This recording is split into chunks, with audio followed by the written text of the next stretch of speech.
जोधपुर शहर के बाद में राजस्थान राज्य का दूसरा बड़ा शहर जोधपुर, जिसे सूर्य नगरी और द ब्लू सिटी के नाम से जाना जाता है, किसी जमाने में मारवाड़ साम्राज्य की ऐतिहासिक राजधानी रहे इस जोधपुर शहर को राठौड़ वंश के प्रमुख राव जोधा जी के द्वारा 1459 में बसाया गया था। जोधपुर जाना जाता है अपने इस भव्य और प्रभावशाली किले के लिए, और इसी किले के अंदर सोने से बना हुआ फूल महल और इस जैसे और भी नायाब चीजें हैं, और साथ ही में यहाँ के beautiful gardens, royal palaces, mesmerising lakes, historical temples और यहाँ का रिच मारवाड़ी कल्चर देखने के लिए देश और विदेश से लाखों टूरिस्ट जोधपुर में आते हैं। और जोधपुर में आप बाय फ्लाइट और बाय ट्रेन के जरिए आसानी से आप 30 रुपए का एंट्री फीस देकर सुबह 9 बजे से लेकर शाम के 5 बजे तक आ सकते हैं। सफेद संगमरमर से बना हुआ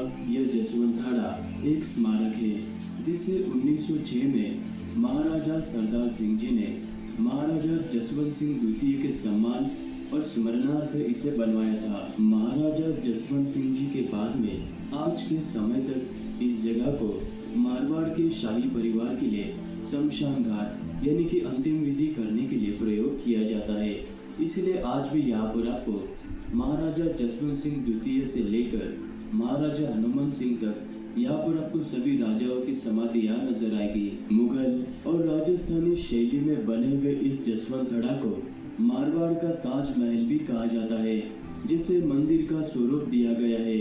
और इसके अंदर महाराजा जसवंत सिंह जी के समाधि के साथ में ही जोधपुर विरासत के सभी राजा महाराजाओं की तस्वीर भी लगी हुई है। जसवंतखाड़ा की याद से आपको पहाड़ी के ऊंचे टीले पर बना हुआ यह मेहरानगढ़ किला नजर आएगा।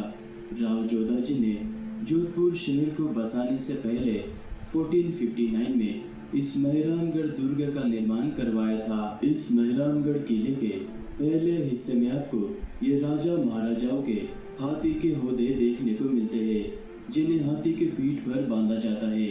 और यहीं पर आपको रानियों की सोने से बनाई गई पालकियां भी नजर आएगी। और यहीं पर युद्ध में लड़ी गई राजा महाराजाओं की तलवार भी देखने को मिलती है, जिसमें बादशाह अकबर की भी तलवार शामिल है। और यहाँ पर रानी का आपको ये वाला मेकअप बॉक्स भी देखने को मिलेगा, जिसे हाथी के दांत और चंदन की लकड़ी से बनाया गया है।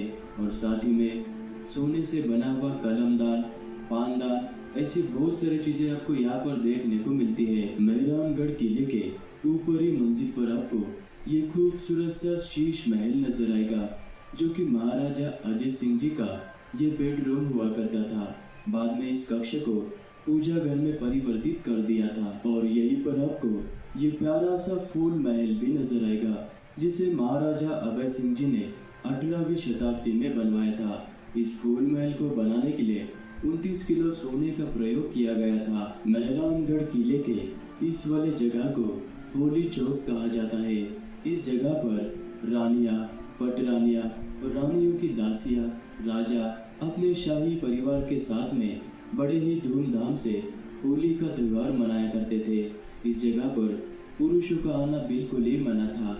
और यहीं पर आपको यह बेहद खूबसूरत सा मोती महल नजर आएगा, जो कि राजा का दीवाने खास भी हुआ करता था। इस जगह पर राजा अपने मंत्री और सामंतों के साथ में गुप्त मीटिंग्स किया करते थे। इस भव्य मेहरानगढ़ किले को घूमने के लिए आपको 3 घंटे का समय लग सकता है। और यहाँ पर आप सुबह 9 बजे से लेकर शाम के 5 बजे के पहले आ सकते हैं। और यहाँ पर 200 rupees per person entry fees लिया जाता है। मेहरानगढ़ की